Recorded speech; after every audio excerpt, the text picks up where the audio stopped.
আছো আৰু তাৰ কথা কওঁ জুবিন গাৰ্গৰ মই একেলগে এইটো জুবিন গাৰ্গ দলটো আছে ৰাজা আছে দীপকেশ আছে প্ৰিয়াংকু আছে এইটো জুবিন গাৰ্গৰ ফেমাছ টিমটো আৰু দুজনমান আজি অহা নাই এই গোটেই টিমটো আজি আহিছে ধন্যবাদ জনাইছোঁ খুব ভাল লাগিছে আমি একেলগে জুবিন গাৰ্গে মই ৰঙালী কৰোঁ আমি অসমত নৰ্থ ইষ্ট ফেষ্টিভেল কৰোঁ আমি দিল্লীত আৰু বেংককতো আমি কৰিছোঁ মুম্বাইতো কৰিছোঁ perhaps the biggest product of north ইষ্টটো নামটো হৈছে নৰ্থ ইষ্ট ফেষ্টিভেল যিটো আমি বহুদিন ধৰি কৰি আছোঁ আজি বেলেগ পৰিৱেশত কিন্তু আমি পাইছোঁ আটাইতকৈ ভাল লাগিছে জুবিনৰ মাতটো তাৰ গোটেই স্ৱেগটো আহি গৈছে আজি খুব ভাল লাগিছে জুবিন গাৰ্গ দেখি পেলাই নতুন ৰূপত বহুত দিনৰ মূৰত তোমাক দেখি খুব ভাল লাগিছে দাড়িটো খালি ৰাখি দিছোঁ এই সমস্যাবিলাক সমাধান নোহোৱালৈকে দাড়ি নাকাটো আৰু হয় সেইটো কথা হয় এতিয়া বিভিন্ন ধৰণৰ সমস্যা চলি আছে অসমত কৰোণাক লৈ হুলস্থুল আকৌ দিহিং পাটকাই ডিব্ৰু চৈখোৱা তাতো এইবিলাক ভয়ানক কাণ্ড ঘটিছে চ' সেইটো কাৰণে আজি স্পেচিয়েল অনুষ্ঠানটো কৰা হ'ল আৰু আমাৰ বনমন্ত্ৰী পৰিমলা অহাৰ কাৰণে যথেষ্ট আমাৰ সকলোৰে ফালৰ পৰা ধন্যবাদ জনাইছোঁ আৰু বেনুদা সকলোৱে জানে ডিব্ৰু চৈখোৱাৰ এটা মুধচ বুলি ক'ব লাগিব এজন সিংহ পুৰুষ তেখেতৰ ইমান বছৰ ডিব্ৰু চৈখোৱাক লাগি আছে আৰু ডিব্ৰু চৈখোৱাৰ শ্যামকান্ত মহন্তৰ কথাকেইটা শুনিয়ে গম পায় যে তেওঁ কেনেকুৱা টেঙৰ আৰু মানুহক একটা উঠাই পেলাই তেওঁৰ পৰা কাম উলিয়াব পাৰি তেনেকুৱা মানুহ লাগিছে কিন্তু জুবিনদাৰ কথাটো মন কৰিলেনে তেওঁ সেই সময়তো অসমখনৰ কথাই চিন্তা কৰিলে অসমখন কেনেকৈ কি কৰিব লাগে অসমৰ কি সমস্যা প্ৰথমতে সমস্যা বুলি কওঁতে মই কিবা ঘৰুৱা সমস্যা হ'ব বুলি ভাবিছিলোঁ কিন্তু সেই সমস্যাটো তেওঁ নহয় অসমৰ সমস্যাখিনিৰ কথাহে তেওঁ উল্লেখ কৰিছিলে গতিকে তেওঁৰ মানে প্ৰতিটো কথাত অসম আৰু অসমীয়া কথা চিন্তা কৰোঁতেই তেওঁ জীৱনটো উৎসৰ্গা কৰি দিয়ে ৰাইজেও মোক বিচাৰিছে ইয়াৰ লগত থকা মই আছোৱেই বাৰু সদায় আছোঁ আৰু আমাৰ এই যুদ্ধ অব্যাহত থাকিব ডিব্ৰু চৈখোৱাৰ যিটো প্ৰব্লেম দিহিং পাটকাই যিটো প্ৰব্লেম সেইটো খুব ইমান ডাঙৰ প্ৰব্লেম নহয় সেইটো আমি ছল্ভ কৰিব পাৰিম বুলি আশা কৰোঁ আৰু কেন্দ্ৰীয় চৰকাৰকো আমি গোটেই অসমবাসীৰ ফালৰ পৰা অসমৰ জনগণৰ ফালৰ পৰা আমি অনুৰোধ জনাইছোঁ যাতে এই কথাবিলাকত গুৰুত্ব দিয়ে আৰু অতি সোনকালে আমাক এই যন্ত্ৰণাৰ পৰা মুক্তি দিয়ে ধন্যবাদ জনাইছোঁ আৰু গানৰ লগত আচলতে মোৰ 3-4 মাহমান নাই সম্পৰ্ক বিশেষ যদিও এটা দুটা গান বনাইছোঁ মাজতে হস্পিটেলত থাকোঁতেই সুৰ কৰিছোঁ আৰু সকলোৱে জানে গোটেই ইণ্ডাষ্ট্ৰি যিমান আছে বেছিভাগ বন্ধ হৈ আছে বৰ্তমান অডিঅ' ইণ্ডাষ্ট্ৰি বন্ধ চিনেমা ইণ্ডাষ্ট্ৰি বন্ধ বিশেষকৈ শিল্পীসকলৰ যথেষ্ট বেছি কষ্ট হৈছে কাৰণ শিল্পীসকলে এইটো শিল্পকৰ্মলৈয়ে জীয়াই থাকে সাধাৰণতে বেলেগ কাম কৰিবলৈ বেয়া পায় শিল্পীসকলে বা ইচ্ছাও নকৰে আৰু শিল্পকৰ্মৰ লগতে জড়িত থাকে গতিকে সেইকাৰণে আজি ৰাজাখনকো আজি মাতি আনিছোঁ বহুত দিনৰ মূৰত বোলো একেলগে লগ পাওঁ কথা পাতোঁ দুটামান গান গাম মই আগতেও কৈছোঁ মোৰ ক্ষেত্ৰত এই মানুহজন জুবিন গাৰ্গ প্ৰকৃতিৰ সন্তান তেওঁৰ চাল চলন কথা বতৰা তেওঁৰ গান গোটেইখিনি জীৱনশৈলী আপুনি চাব মনে হয় যে প্ৰকৃতি তেওঁৰ ভিতৰত সোমাই আছে সি কাকো ভাল পোৱা বেয়া পোৱা এনেকুৱা নহয় প্ৰকৃতিৰ যিটো আহ্বান এই আহ্বানত সি কথা কয় সি নাচে সি গান গায় ধন্যবাদ কাজেই আজিৰ দিনত এই গানটো আপোনাক নমস্কাৰ থেংক ইউ ধুনীয়াকৈ সেইকাৰণে বহুত বছৰ আগতে লিখিছিলোঁ ইউকেলিপ্টাছ গছৰ দৰে ওখ হ'ব খোজোঁ মই এম্বিশ্যনটো চবৰে থকা উচিত জুবিন গাৰ্গ আৰু ওখ হৈ যাব সৃষ্টিৰ জৰিয়তে কৰ্মৰ জৰিয়তে এটা গান অসমৰ ৰাইজৰ কাৰণে অলপ এণ্টাৰটেইনিং গান এটা বিচাৰিছিলোঁ পুৰণা গান এটা গাওঁ কিবা এটা ৰাইজ বৰ দুখত আছে মানে কৰোণাৰ শংকাত মানে বিয়পি পৰিছে মানে কৰোণাৰ শংকাই ৰাইজক বহুত দুখৰ অসমবাসী ৰাইজক উদ্বুদ্ধ কৰিব লাগে এনকাৰেজ কৰিব লাগে মটিভেট কৰিব লাগে জুবিন গাৰ্গৰ এটা গান লাগে যিটোৱে মানুহক দুখ সুখ মানুহৰ জীৱনৰ এটা অংগ আৰু দুখ আহিলে দুখটো যে চিৰস্থায়ী হ'ব সেইটো কথা নহয় দুখৰ শেষতে সুখ আহিব হয় সেইটো কাৰণে আমি আশাবাদী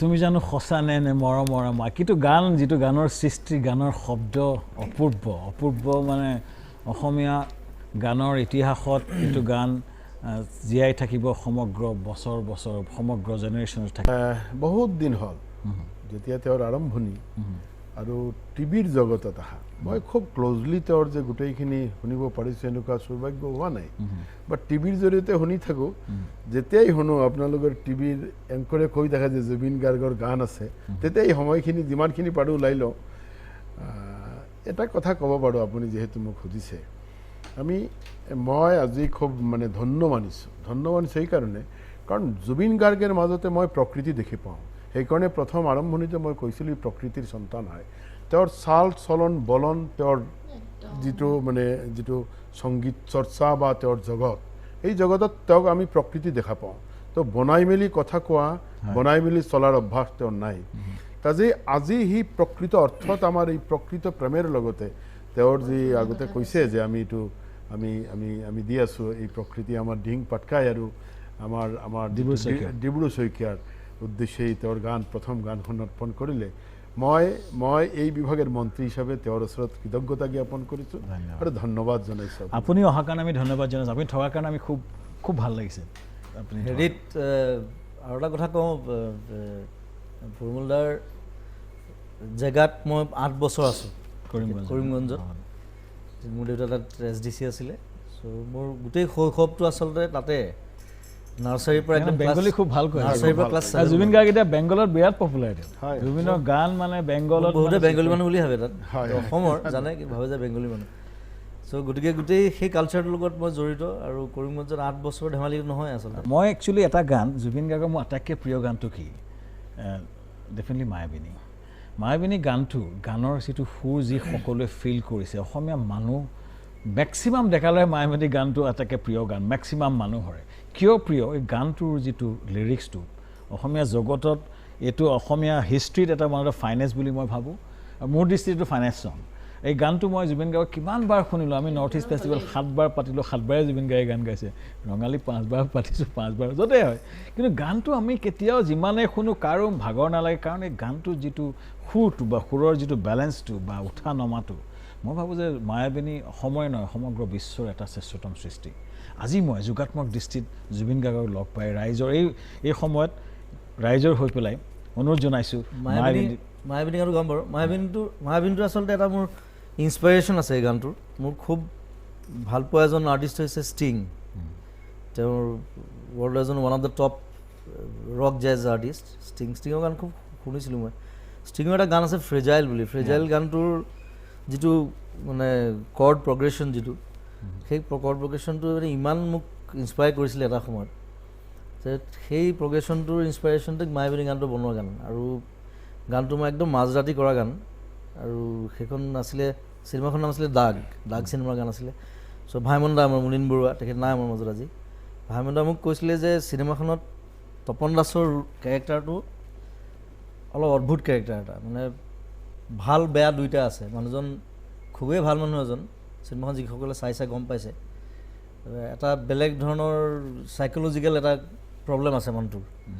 চ' গতিকে তেওঁৰ বেকগ্ৰাউণ্ডত এটা গান লাগে যিটোত মানে সেই ইলিউজনটো ওলাই, যাতে সেই যে খং ৰাগ অভিমান গোটেই কাৰবাৰটো, তপন দাসে বৰ ধুনীয়া এক্টিং কৰিছে চিনেমাখনত।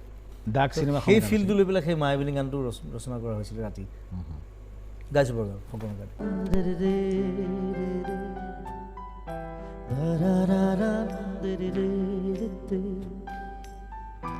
কলি গান জুবিন গাৰ্গ এতিয়া কলিকতাত বেংগলত ভীষণ পপুলাৰ হৈছে।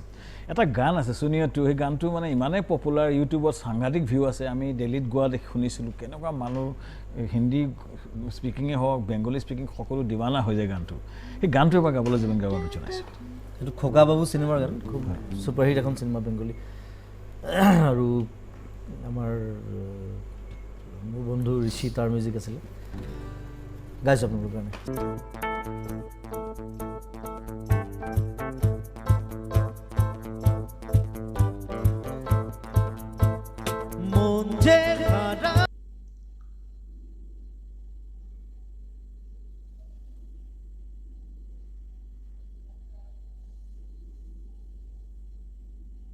মন্ত্ৰীজনে যে ক'লে যে জুবিনক দেখিলে মোৰ প্ৰকৃতিৰ মানুহৰ নিচিনা অনুভৱ হয়, প্ৰকৃতিৰ সন্তান, আৰু সঁচাকৈয়ে তেওঁ প্ৰকৃতিৰ সন্তান আৰু প্ৰকৃতিতে বিলীন হৈ গ'ল।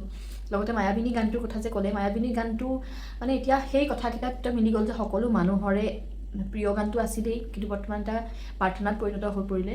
গতিকে খুব ভাল লাগিলে ইণ্টাৰভিউটো। জুবিন দাৰ প্ৰতিটো কথাবোৰ শুনিয়ে থাকিবলৈ মন যায় ন, সেইটো কাৰণে এইটো ভিডিঅ' লৈ আহিছোঁ। আই হোপ আপোনালোকে ভাল পালে। ধন্যবাদ।